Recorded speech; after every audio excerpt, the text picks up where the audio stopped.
This game encourages incredibly realistic carnage and destruction. It came out at probably the worst time it could possibly come out. There's absolutely no moral anything involved in this game other than the complete desecration of all humanity. What is it that's making kids in America flip the fuck out?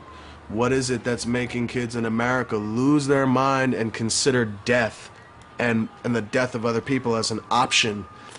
It's just a new age, you know? It's like when you were a kid in a, well, for anyone in school, I assume it's the same anywhere. When you're a kid in high school, there are the people that are popular, there are the people that are not popular, and kids being what they are, unrestricted animals of dissension and insecurity. I think that back in the day, you know, you get, you know, fucked with, beat up, you know, you got abused, and it built your character or it ultimately destroyed you, you know? But these days, it's the same thing except that kids can just buy Uzis. Kids have the internet, they can find Uzis, you know? Like, oh, you want to fuck with me? Okay, hold on. Send.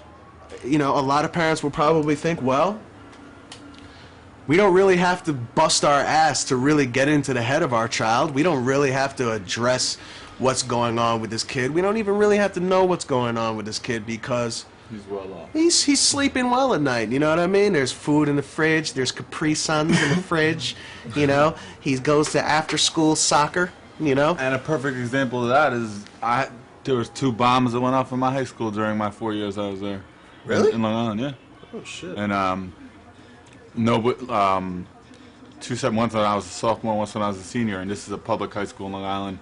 Long Island ranges from everything from the poorest of the poor to the richest of the rich, depending on where you are. And the richest of the poor. And yes. And the poorest of the rich. Right. Subgenres of each. But I mean, you know, it ended up being some kids that I don't know why they did it, but you know, the kid went to jail basically because I mean, you know, my high school was you know, a public school, but it was like in a decent neighborhood, you know what I mean? And it's strange, you know, it definitely makes you think, but it's kind of fucked up.